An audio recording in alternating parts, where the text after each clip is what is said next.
Welcome to Produce Talks. This whole business is based on relationship and friendships. Food is darn simple. What can we do? What are other countries doing? How important it is for industry to be talking about this. We're going back to the farm. We're going back to the whole food. Hi, I'm Wally Burns, the Education and Training Manager at CPMA. CPMA would like to acknowledge Nature Fresh Farms as our Produce Talks series sponsor. Find out more about Nature Fresh Farms and how they are growing for a kinder future at www.naturefresh.ca. You can keep up with them on Instagram or Twitter at nature_fresh and on Pinterest at naturefresh, along with other social media. We are very excited to have CPMA President Ron Lemaire and CPMA Board Member Kendra Mills from the PEI Potato Board as they welcome MP Kody Blois as the 2023 CPMA Produce Champion. Kody has been the Member of Parliament for King's Hants in Nova Scotia since 2019. CPMA's annual Produce Champion Award is given to one or more members of Parliament and/or a senator who have been supportive of the produce industry and effective at bringing industry issues to the forefront on Parliament Hill. In addition, we've added a new segment to each of our monthly episodes called Industry Insights. Listen to the end of the podcast as Mike Mauti shares current statistics from the Canadian consumer market. It's a short 5-minute segment we hope will provide you with timely updates to help in your business. Listen now to this great conversation with Ron, Kendra, and Kody. Thanks, Wally. I'm excited to be joined by a longtime colleague, CPMA Atlantic Board Member and Islander, Kendra Mills from the PEI Potato Board. Kendra, thanks for helping out and being part of the Produce Champion Award podcast. Thanks for having me. A lot of stuff to get to here today. So, you know what? Why don't we jump right into it? Now, I'm really pleased to be with our CPMA's 2023 Produce Champion, MP Kody Blois of King's Hants, riding in Nova Scotia. Kody's been a member of Parliament since 2019. He's acted as chair of the Agriculture Committee and been a strong advocate for our sector since his time on the Hill. And you know what? Kody's an MP who, anytime you see him on the Hill, he stops, he talks, and takes the time to listen to your concerns. And you know what? That's what makes him such an effective member of Parliament. Kody, it's a pleasure to have you here with us. Congratulations on the award. Well, thank you very much, Ron. Hi, Kendra. Great to see you on the screen as well as we record the podcast. Look, it's a real pleasure because, Ron, thank you for the warm introduction. There are a number of members of Parliament that are passionate about agriculture and the produce sector writ large. So to be able to receive the recognition this year is special, and it's not something I take lightly. Well, thanks, Kody. And you know what? I don't think the listeners really understand what it is to be an MP. So maybe you can walk everybody through, how did you come to the House of Commons, your work on Parliament Hill, and really at the end, what drives you? What are you passionate about? Yeah. So as you mentioned, I was elected in 2019. Before that, I was a practicing lawyer at a firm called McGuinness Cooper in Halifax. It's one of the big three large Atlantic Canadian law firms, where I had been practicing for just under a year. You mentioned, I think we mentioned before we jumped on the show, Scott Bryson. He had been the Member of Parliament for King's Hants for 22 years. And in the February of 2019, he announced he would not be reoffering. I had been heavily connected in my community, Ron. I was a former competitive athlete, draft pick of the Halifax Mooseheads in major junior hockey here in Atlantic Canada. I played competitive softball. And that was largely my connection to the community at a younger age. As I came out of law school, also had started a number of nonprofit organizations. And I would say between my connection to the community through sport, between my legal background and just my desire to try to help make a difference through some of that nonprofit work, it naturally bleeds you into the idea of thinking about running for office and getting involved. I had actually been thinking about running provincially because it wasn't really, Scott had not, that was a bit of a surprise in 2019 when Scott decided he wasn't going to reoffer. But when he made that decision, I talked to friends, family, and my now wife, and came to the conclusion that I would regret not running, and was fortunate enough to win a nomination in May of 2019. and won the election in, I guess it was October of 2019. I was 28 at the time. And I was concerned a little bit as a young member of parliament or as a young candidate, would that be a knock against me? And it was the exact opposite. People were very excited to see a young person involved and wanting to get involved in parliamentary life. And it's been a very wonderful experience. There are harder days than others. Just going back to your question about what it's like to be an MP, I call it a lifestyle, because yes, it is a job and we're very privileged, but it is not a 9 to 4 type of occupation. You're always on the clock. And yes, we try to carve out some time for family and to be able to get away from it all. But you can be out anywheres, at the grocery store, at a restaurant, at a coffee shop, and people will come up, and they should. I expect that. But it is a demanding job. It is a full-on lifestyle, and I've loved every minute of it. Even though there are harder days than others, I consider myself very privileged. And I've always said the moment that it feels too much like a job and less like a privilege will be the moment that I decide to maybe let someone else take on the role. And of course, you only have that privilege so long as you can maintain the trust. So between one of those two, that'll be the factor for when maybe I choose to do something else. Well, and you know what, Kody, and listeners don't know this, but you're on vacation and I reach out to you, and we had some discussions around some of our strategies on plastics, and you reply on vacation. And that's what I don't think everyone realizes, members of parliament that are truly dedicated in driving the community agenda and the national agenda. It is 24/7. And that's, long term, it is a lifestyle, and you have to love it. And you know what? It's funny you mentioned about your hockey career. I have a son who played in the OHL, and you look at his mindset and some of the skills that you learn through professional sport. I can see how that could translate well into some of the fights you have to take on the hill. Well, look, Scott would tell you that Scott Bryson, again, one of the things that we talked about early on when I got involved was, politics is a team sport. So there is, of course, depending on your role in Ottawa, you play different roles. And sport is a good, I'll say, base in terms of being able to get you prepared for that type of dynamic, how you can contribute towards the team and how you can contribute towards policy making. What some people don't understand is the role of backbench members of parliament can be extremely influential in helping to shape government policy. The media and a lot of the focus, of course, is on cabinet, rightfully so. But whether it be opposition members or government caucus members, there's a lot to be said about the work that they can do to help influence and make a difference in the country. And that's where I've tried to take a bit of my emphasis over the last 3.5 years since I've been on the job.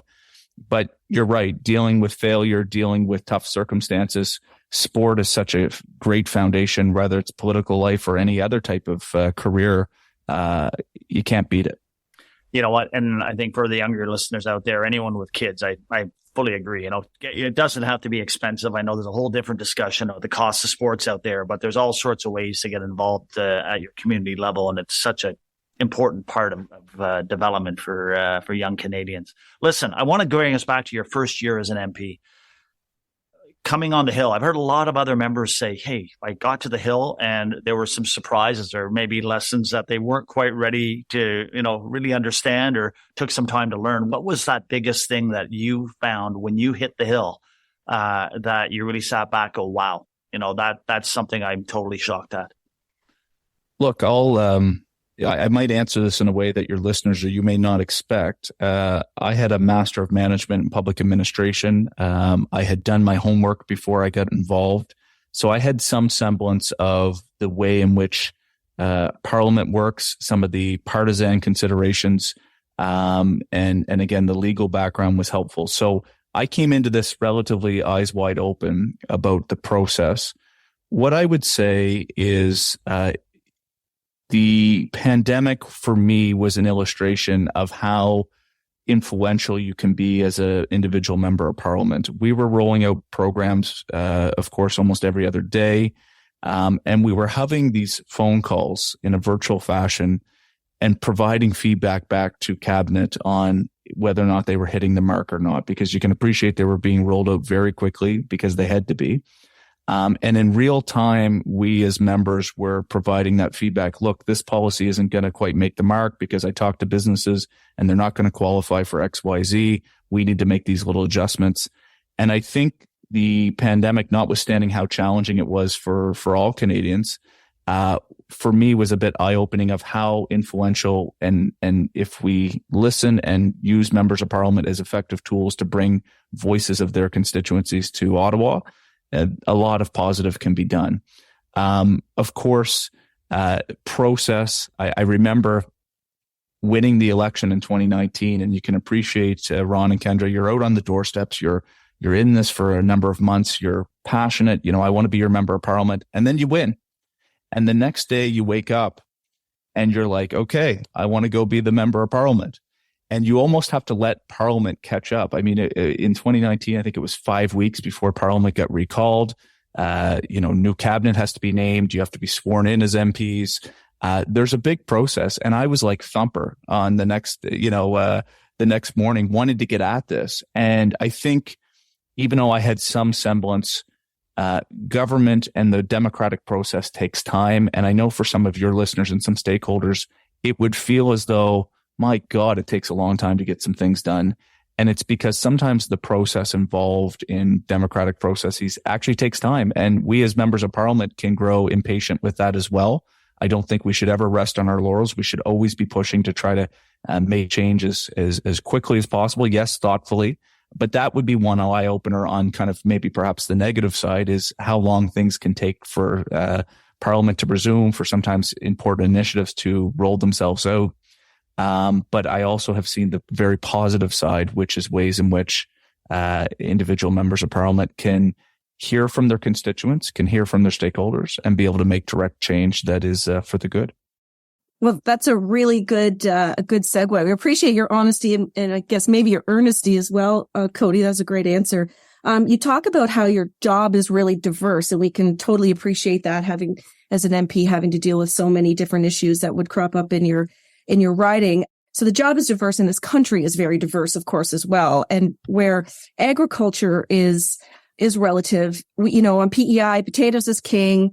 We do a lot of cash cropping here as well. Down in your neck of the woods, it's horticulture for sure. So how do you sort of approach some of these unique challenges and opportunities, certainly for Nova Scotia and Atlantic Canada and also in the country, where federal policies are concerned, like addressing these regional dynamics, I'll say? Yeah, look, let me just give some pretense to the question, which is, I think if you ask any member of parliament, we have to be a lot of different things to different people. You can appreciate we can't be one dimensional in the sense of you have, in my case, it's almost 100,000 constituents that are your bosses that you have to try to be a representative for. But I think most members of parliament will tell you that there is a benefit to identifying what you're both passionate about and what might be extremely crucial to your riding that you represent. And from day one, I recognize that the economy in King's Hants, the foundation is agriculture. As you mentioned, Kendra, not only a big horticulture sector and fruit growing, we have an emerging wine sector. We have the most supply managed farms east of Quebec. We have a relatively sizable cattle industry for what exists in the maritime provinces. So it is all around me. And what I tried to take on since 2019 is to be a strong voice for that sector because, one, I believe in it. Two, it is a genuine representation of the riding that I represent. So although I do more, of course, than just advocate for agriculture, that is one area that I've always tried to be earnest in trying to advance in Parliament Hill. As it relates to your question about the regionality, I mean, I would say in Atlantic Canada, generally, our farm sizes are smaller. Our operations may not be as big as the rest of the country. What I can say about our produce and hort sector, fruit growing, is they really take a pride in trying to create high valued products. We don't have the same land mass that you might have in Quebec and Ontario. And so how do we make the best margins? How do you create the best yields and create the best product that consumers want to buy with the land mass that we have? And when I think about the fruit growing sector, when I think about horticulture, pound per pound per capita, we do very well in the Annapolis Valley and in Nova Scotia. And that would be what I would talk about the regional interest. There's been a deindustrialization of sorts in terms of some of our processing capacity. That's a general comment in agriculture writ large. It has held on some in the hort and fruit growing sector.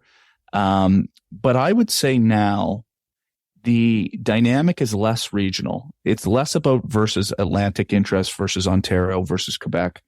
I think the paradigm now is more urban rural.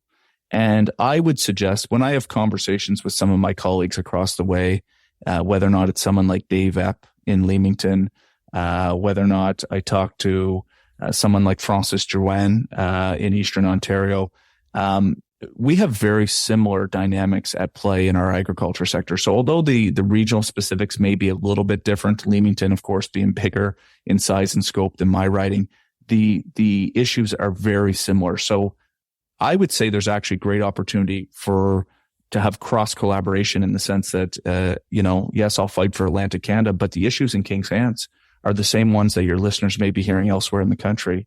And how can I be a national advocate on those? So for me, a couple things that I think are important. I don't know if it's been as telegraphed as it should, and I hope the sector is excited about it, is the recognized employer pilot. This was kind of formally known or being branded as the trusted employer. Right from day one, you talk to producers. Labor is the constant challenge and desire for farmers to make sure that they have folks to be able to help them get crops off the field. And the program around trying to streamline the LMIAs and be able to streamline the process to get seasonal workers from outside the country in is a good public policy tool. I'm very hopeful that the recognized employer pilot will create some reduction of red tape. I think it's smart. I'd like to see even more of it done in the days ahead, but this is a good step. We've been talking about it for years. I talk about process. I'm glad it's finally come and happy to talk about that. The other one for me, Kendra, is, and not all good ideas require big amounts of money from government. So one that I'm working on right now, and I have a private member's bill ready for the fall, is what I'm kind of calling the idea of a presumptive approval. Your members would be dealing with, certainly at the farm level, about approvals for crop protection products, seeds, etc. All of this has to run through Health Canada, and that's fine and dandy. But how do we find a way to make sure Canadian farmers are competitive and have the tools that their other competitors around the world have? And when I spoke particularly to my hort and my fruit growing sectors in the Annapolis Valley, they would kind of lament at the idea that Americans would have tools and access to crop protection or seeds that might take a number of years before they get approval in Canada, if at all. And when you look at the major producers, they'll start in the bigger markets. They'll start in the United States. They'll maybe start in the European Union and then try to make their approval to Health Canada. And I'm trying to push the idea, and I would encourage CPMA or other folks that think this is a good idea to get on board with this, is if a applicant arrives at Health Canada with existing approvals from trusted jurisdictions such as the European Union, United States, Australia, United Kingdom, New Zealand, I mean, you could name what countries we know there is strong scientific processes to their regulatory approvals, then we should be able to find a way to give a presumptive approval to a company seeking to operate in Canada, still have them go through the entire process. That's fine. But maybe take the wait time from 2 or 3 years down to 60 days on the idea that, look, here's the science that we used in the United States. Here's the science that the regulatory agency used in Europe. We believe our product is safe. Allow the regulator to be able to treat that product and look at the science of other jurisdictions to provide access to Canadian farmers, still go through the whole regulatory process. If at any point during that time there was a need for a pause or to put a red flag up to say, okay, we have to stop that, fine, but let's reduce that time. Let's use the strength of other jurisdictions that we have similar scientific beliefs to make sure Canadian farmers have the tools. And I think this is a way that we don't have to compromise safety on the public value of that side, but also make sure that Canadian farmers have the tools. That's just one example of some of the things that that are on my mind. You make me so excited. That response hits so many things and it makes me so excited for so many reasons and so many great insights in there. But I want to just go back for 1 second. You touched on the people side of things and workers, and particularly at farm. And that's, where I'm come from. That's a very big topic and a really big challenge. Whether it's temporary farm workers, whether it's farm succession, aging farmers and farm workers as well is a major issue on PEI. And we know there is significant work underway to develop a national agricultural labor strategy. I wondered if you just would touch on that a little bit, and what your perspective is on some of those labor issues on farm. Look, you laid a lot at my feet there, Kendra. First of all, on the intergenerational piece, and this extends far beyond the produce sector writ large. This is across the entire agricultural industry in Canada and probably indeed the Western world. We have to find a way to get young people involved in farming. There's been a consolidation over a number of decades. There will probably be some further consolidation. That's fine. I think it's John Stackhouse at RBC who's been doing a fair amount on this. I don't know if the number's 30 or 40,000. We need a lot of farmers over the next decade, to your point, as we have an older demographic that might be seeking to go into retirement. How do we get young people involved? And young people not only who come from farm families, which is extremely important, but maybe young people that don't have as much experience in agriculture but want to give it an honest effort and be involved. I personally think that this is going to require government working with financial institutions, because what I have found is the value that has been created in our farming sector over, let's say, the last 20 or 30 years or beyond has gotten to the point that if you go buy an operation now, it's a big endeavor, because this is successful, large businesses that are driving our economy, particularly in rural Canada. So if you go buy a farm today, it could be a $10 million expense, and rightfully so, because the farmer has created that value and that equity. But if the cost of borrowing that money to be able to make that transfer, to be able to take on ownership of the farm, becomes such that it does not allow you to be viable, because the debt burden of you taking on that money from a financial institution to buy out a farmer to take on and continue their operation, does not allow you to be successful long term. Well, that's an impediment to getting other young people in that generational transfer. So I think this is a public policy priority for government to be looking at.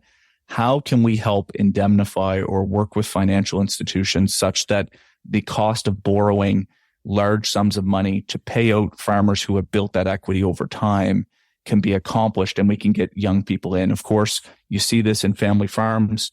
The intergenerational transfer that was in the budget, the piece on the tax clarification, I'm very supportive of that.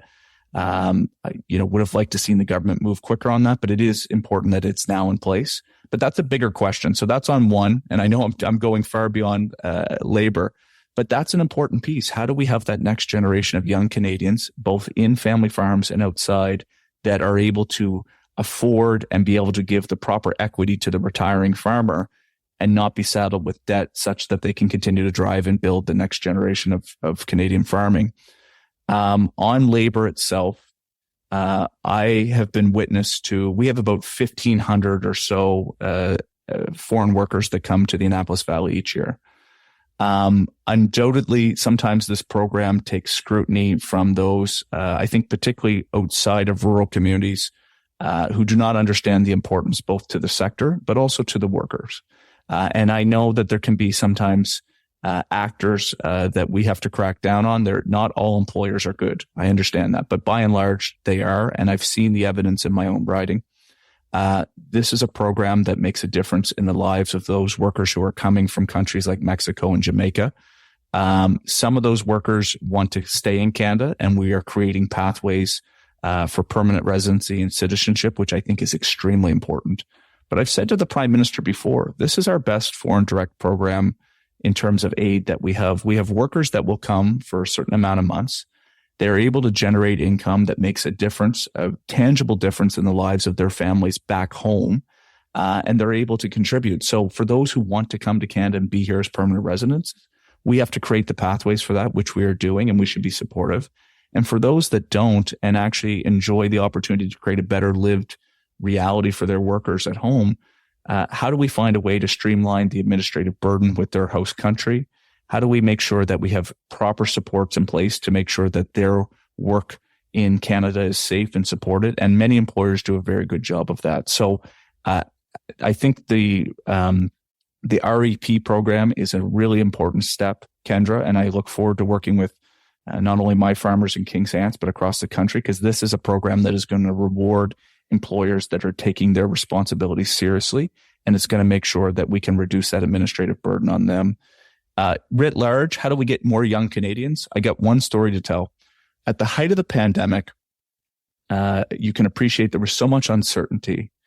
There was a lot of young people that were impacted, particularly because of tourism and seasonal type of work that was uncertain because people weren't traveling. And parents would call my office and say, look, I have a young son, I have a daughter, they're looking for a job this summer. Do you have any leads on where I might be able to send them? And I said, yeah, I have a job right now. Oh, really? That's great. Where's that at? Well, I could send, there's a job, this farmer right down the road in Annapolis Valley. They're looking for someone this summer. Oh, no, I don't want my son or daughter to work in agriculture. And there was comments made by a gentleman who was actually the president of the Acadian Student Union at the time, saying that students shouldn't be expected to go work on farm, almost as though it was beneath them. And it was a really remarkable experience, Kendra, because we took this particular gentleman and we took him out to a farm, because there is a vision right now sometimes of agriculture, call it idyllic, where they think that this is, this is grandpa's farm. They don't understand that these operations are highly successful and competitive businesses where, yes, farm labor is needed and we need people to help do the cropping, to do the pruning, but it's also very skilled labor. And there's so many opportunities in agriculture writ large, not just in the produce sector, but across the board. We need accountants, we need skilled workers, we need managers. There is so many different opportunities. And I think trying to illustrate that to Canadians, that there are so many opportunities in agriculture beyond kind of this idyllic view of what the sector used to be, I think is important to incentivizing, encouraging people who want to get excited about producing food that is going to feed their families and feed the world. I mean, you have a really good grasp of this issue, I'll say, as a whole. And I couldn't agree with you more. As a farm kid myself who grew up working on a farm, I would also say that it can be a really great learning experience and a lot of fun and sort of bridge the gap between, a problem I think that exists in our country and beyond today, which is people are struggling to have a relationship of where their food comes from. And the more people that can kind of get into that process and see for themselves. And as you say, it's not your grandfather's farm anymore, and the technology and the, all of the things that are happening today. It's also very cool to see, I think. And I'm also happy to hear on the policy side, my brother is 41, 42 years old. He's been farming his whole life. We have a medium-sized farm at home. As I mentioned, we grow 750 acres of potatoes contract. And, we're relying on, we don't have a temporary foreign worker program at home, but we're relying on people taking their 2 and 3 week vacation in the fall to drive trucks at home, during the harvest. And it's gotten to the point where it really is a challenge trying to, at the grassroots level, on the ground, at the farm level, to try and to deal with some of these issues. And I know the government has made a lot of really great strides in some of the things that you're talking about, making it easier for people coming into the country and all that kind of thing. So it's really great to hear. So also, again, it makes me really excited to hear some of these answers. It's awesome. You know what? Maybe what we can do, let's dive into some of that technology and innovation thinking, and how do we modernize agriculture? Because I think we're starting to hear, there's the challenge on labor. You're never going to take labor totally out of it because just so much that you need the hands-on worker. And I think Kody hit it on the head. Labor doesn't just mean picking apples. When we sit down and look at modern agriculture, it is a complex, diversified system that has so many pieces in the labor discussion. But let's look at some things. I know the federal government have policy around and initiatives around innovation and research.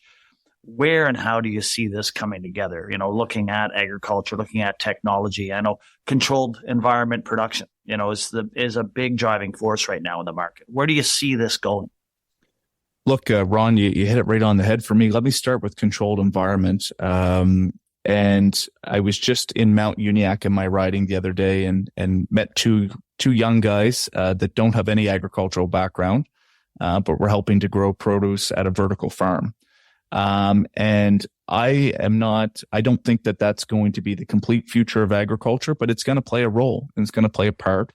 But whether or not I look at someone like Earl Kidston in my riding, who is limiting the amount of strawberries that he will grow in the field and doing much more with hydroponics and tunnels. I think regardless of what that spectrum looks like, climate change is real. It's here. And weather always has had an impact on farming. And I think the way that we can try to help support in the days ahead is to try to mitigate and take weather out to the extent possible. And like I said, it's not all going to be vertical farming indoors. I don't think there's an economy of scales to make that happen or to do that across the board. But I do think the more that we can encourage that adoption and uptake is going to be extremely important. I would like to see a government initiative focused on controlled environment agriculture in the days ahead. Like I said, that can focus in different ways depending on the particular product or the commodity that you may be growing. You're right, Ron. Labor, we can do something to help, and we need to focus on trying to bring new entrants into the industry. But the demographics are very clear across the Western world. We're going to be having, as baby boomers continually get to the point that they're going to retire, there is going to be challenges in terms of that function. And I think the more that we can encourage innovation and technology, it'll never completely replace it. I agree, but it needs to be promoted to the extent possible. I'll give you a little example. Government can put tax credits in place, and we should be encouraging private sector investment and doing what we can on that domain. So I'll just leave that as a high level point. But again, coming from the ideology that the private sector can lead the way, sometimes it's government getting out of the way. And I'll give you an example. I have a gentleman in my riding who would like to see the use of drones used as a way to help support the spraying of crop protection products or even pruning. I was just actually in the Middle East and in Israel, they are using types of technology that actually is able to pick and bring produce off the vines. That is not so far away from our industry. And how do we continue to encourage that? Well, for the gentleman in my riding who wants to use drones, right now there is the definition of fixed aircraft does not allow for drones to use that application in fields. There's one example that costs the government absolutely nothing, is to sit down and figure out how can we regulate reasonably the use of drones to perhaps reduce the labor requirement for spraying fields and to be out, whether it be harvesting or picking. That is where the future is going. Yes, we may want to put some incentives to get private sector to take on that technology, but we also have to create the regulatory pathway that actually allows those technologies to be adopted and approved today. There's a tremendous amount of innovation out there. So I'm also a big proponent that sometimes it's government looking in its own internal view about how we can reasonably step aside and make sure that these things can go forward. I was very pleased to see our new Minister of the Treasury Board, Anita Anand, address this at Cabinet in PEI actually this week, saying that part of her focus is going to be red tape reduction that are creating unnecessary hindrances to businesses. There is a ton of that in agriculture, not just the produce sector, across the board. I think that should be part of our focus. And that is some of the things I'm talking to Minister Macaulay about. I do hope that that becomes a part of our mission over the next couple of years before the next election. So that's a really good segue. Innovation is a big part of sustainability, and the sustainability is a big buzzword these days. And, I'll talk about it from an agricultural perspective. We're all doing our best, right? From on farm, as you talk about, some of the technologies and innovations that are happening there through the distribution channels, packing plants, and right through to, end user retail, et cetera. And we're all doing our best and trying to, make life easier, both, for ourselves and also for the end user. But plastics is a big issue in our industry right now. And I'm just wondering what your thoughts are in this area. You know, what can we do to work together, you know, to tackle some of these issues, to maintain the social, economic, and environmental sustainability, I'll say, and you know, trying to move things forward? Well, let me start, Kendra, by saying that Canadian farmers are the most sustainable in the world. We have really strong practices, and I credit not only past government initiatives, but it's ultimately farmers in the private sector themselves that are helping lead this drive. So we have to both celebrate the existing success of how Canadian farmers are doing a really good job, but I think make sure set the narrative that we want to continue to drive that success, because long term, I think in where the world's headed, it is going to be a competitive advantage for Canadian farmers and operators to continue to demonstrate that they have that success and they have that level of standard. On plastic specifically, and what I would say is sometimes these policies come into tension, and it's not easy to find that pathway forward between environment and sustainability coupled with affordability. Like I said, particularly on climate change writ large, we're seeing those impacts today here in Canada and around the world. We know that this is an issue that we have to tackle.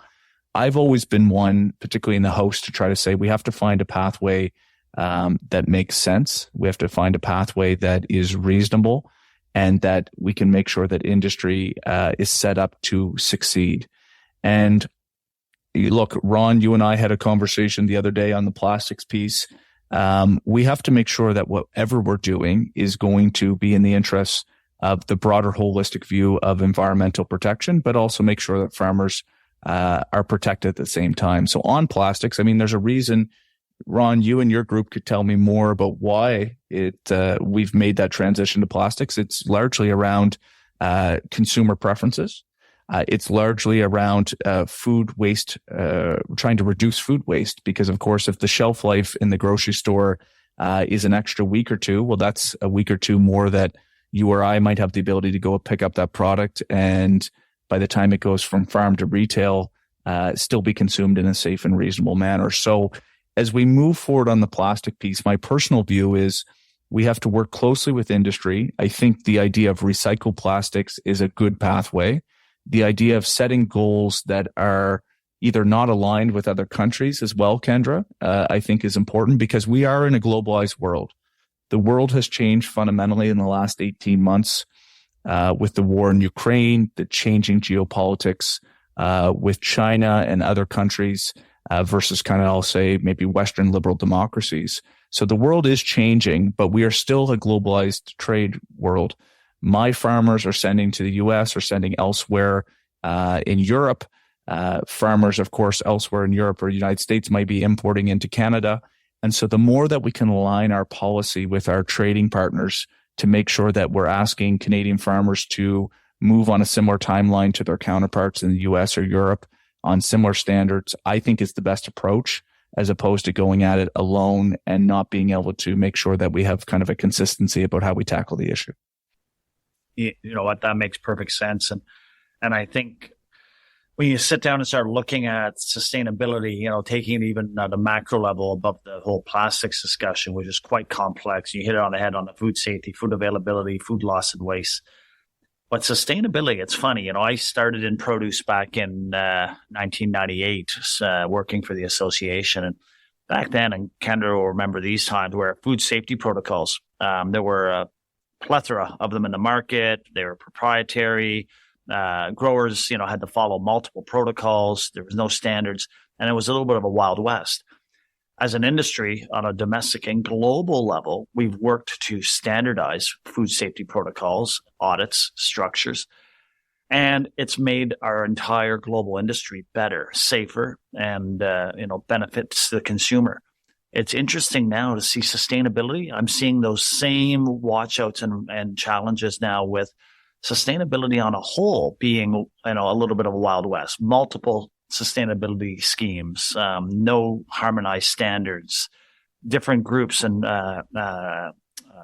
lines within the business stream for food asking for different requirements. So the consumer, I'm sure they're confused. You know, what is sustainable in the end? You know, are we greenwashing? Are we not green? Like, it's a mixed bag out there that I think, you know what, as government, as industry, this is our next big achievement, is how do we align that? Look, Ron, you're preaching to the choir, so to speak. We know that there's a moral imperative to try to, particularly on climate change, the big focus, of course, is greenhouse gas emission reduction. But like we're talking about plastic pollution, industry understands that. Canadian farmers, Canadian producers, they understand that that's a priority. And I know there's already been a lot of investment made to try to help change some of the processes to look at recycled plastics, to try to find ways to reduce that impact.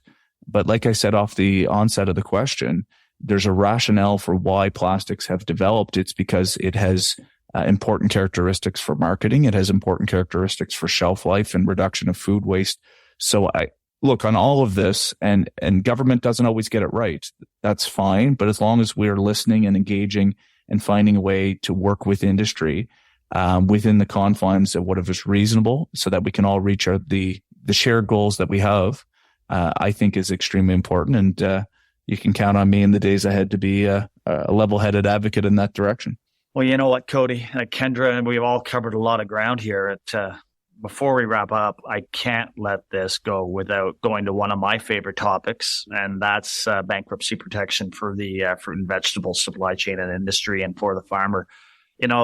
The concept of a deemed trust and trying to establish that in Canada has been something, our association's been working on for many, many years. And looking at Bill C-280 now coming down the pipe, being with Ag Committee before the summer, just want to get your thoughts on where is it? Now, we really appreciate your support on helping move this. But maybe for the listeners who don't really understand the political process and how this moves, where are we now? What happens next with the House bill for C-280? Sure. And look, you hit it right on the head, Ron. This is a really important piece.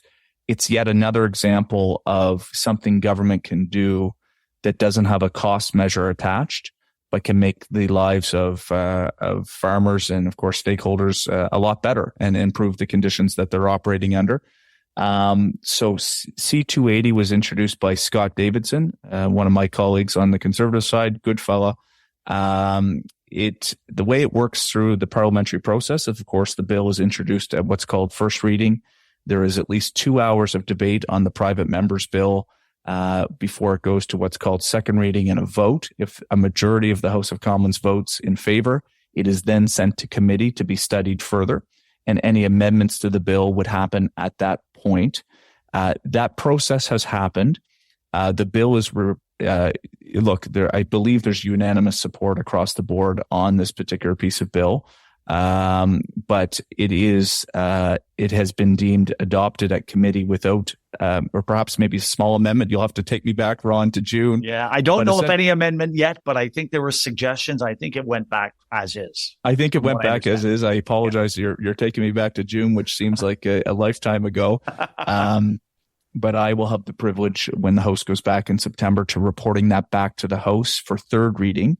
There'll be 2 more hours of debate by parliamentarians on the bill at that point, at which point there will be a vote. And if a majority, which I expect there will be, approves the bill, it will be then sent to the Senate and a similar process follows. So I think the hope would be perhaps either late in 2023 or certainly in 2024 that bill will go through the parliamentary process. It'll receive final approval and royal assent. And it will be law. And so that's a really important piece that I know will matter to your listeners. No one can ever be quite sure on what the timelines are, particularly with the Senate and different processes, but it is in the hopper. It has gone through committee, which is a really important stage, and look forward to helping see that become law in Canada. Well, Kody, really appreciate all your support. And you know what?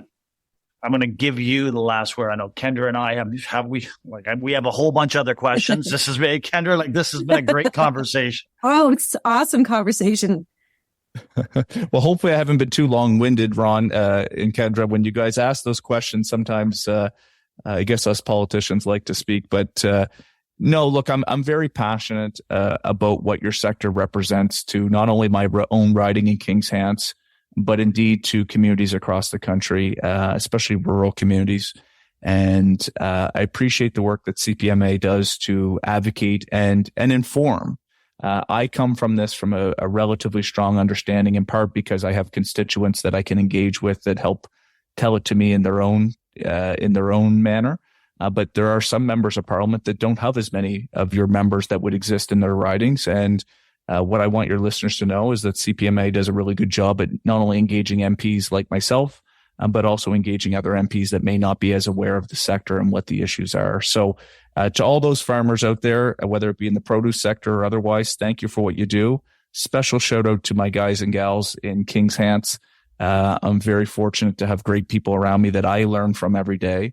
And I know are great members as part of your association as well, Ron and Kendra. So thanks for having me on the show, and hopefully have me back sometime in the future. Yeah, definitely, Kody. Thank you. Thank you very much. It's been great getting to know you, Kody. And we thank you too for your work. It's this chat today, I think, can demonstrate the insight and knowledge that you have into our issues. And it's very, very encouraging. So thank you. Have a great day, guys. For the last few years, CPMA has made a significant effort to get to know the Canadian produce consumer better. After all, where would we be without the people who actually buy the products offered by our members? To celebrate these efforts, we've added a new segment to our podcast series called Industry Insights. Each month, we'll hear from experts like Mike Mauti, CPMA's own consumer guru, who will provide our listeners with just a taste of what we've learned about the Canadian consumers this month. So welcome, Mike.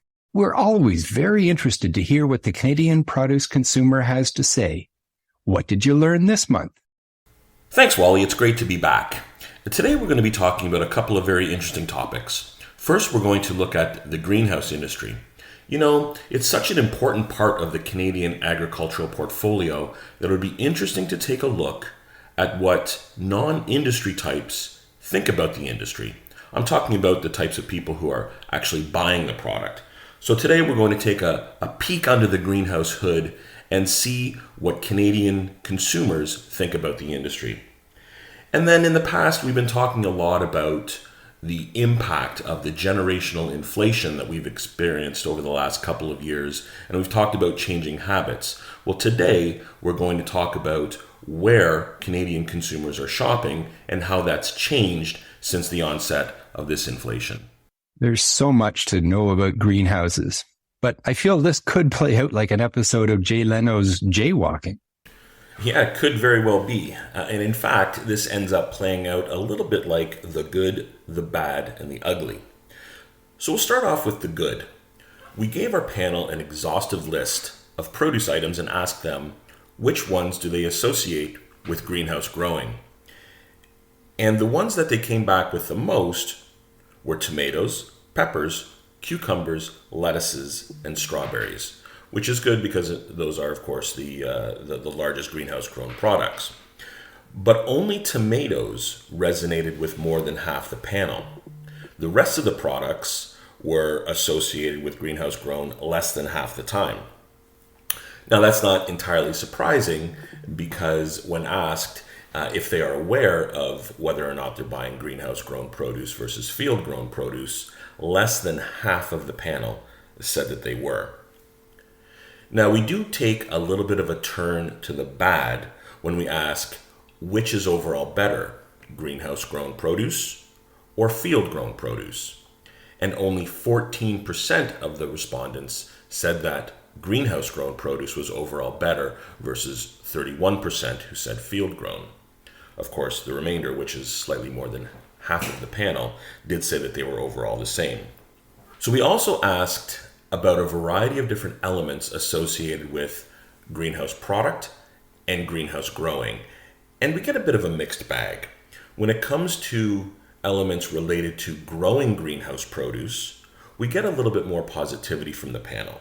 In fact, they are 2 to 3 times more likely to say that greenhouse produce is always grown locally versus never grown locally. Likewise, they're more likely to say that greenhouse produce is always grown with fewer chemicals and always grown more food safe than never grown with fewer chemicals and never grown food safe. But when we talk about elements that are intrinsic with the product itself, we get a little bit more negativity. So for example, they are more likely to say that greenhouse produce is never more flavorful than they are to say that it is more flavorful than greenhouse or than field-grown produce. And same thing with nutrition. They're more likely to say that it is never more nutritious than field-grown than to say that it's more. But we do get a little bit more positivity when we ask about the greenhouse industry in general. And 2 out of 5 members of the panel said that the greenhouse industry in Canada was world-class versus only 6% who said that it was overall a bad industry. So we have some positivity, but there is some room to work on. We've got some work to do with educating Canadians, but I guess it could be worse. Regarding where people are shopping, this could get interesting. I assume things are changing a bit. Yeah, well, of course we've seen our fair share of inflation over the last couple of years, particularly in fruit and vegetables. And that's prompted a shift in where people are shopping. If we back up to the end of 2021, we see that the primary format for Canadian grocery shoppers was in conventional formats. And as we fast forward that to 7 quarters later, we see that now mass merchants and discounts have both overtaken conventional stores as the more popular places to shop. And in fact, we've seen discount stores increase 25% from where they were at the end of 2021. Now, when we break down the demographics of where people are shopping, we do see some trends coming out of that. In particular, we see with the younger consumers, these ones that are aged 20 to 34, we see that they're driving the movement away from conventional and into these other formats. And in fact, if we look again back at 2021, we see that 30% of consumers aged 20 to 34 were shopping at conventional stores. And in the most recent quarter, that's dropped to 19%. So we've seen more than half of that age group moving away from the conventional stores and into something different. And what we see them moving towards are the discount banners, the mass merchants, and the club stores. And so what we're seeing in light of this inflation is that people are moving more towards these value banners, and that is felt strongest in that age group of 20 to 34. And of course, this has happened primarily in the last 2 years. So it's really something to look at as we're looking to drive produce consumption. Thanks, Mike. We look forward to hearing more from you next month. Thanks a lot, Wally. I really appreciate it. Talk soon. Thank you to Kody, Kendra, and Ron for taking time out of your busy schedules for this conversation. And to the listeners, thank you for listening. Remember, you can subscribe to Produce Talks at Google or Apple Podcasts and on most other podcast players. Until next time, fill half your plate with fruits and veggies, continue to seek out new knowledge, and basically never stop growing.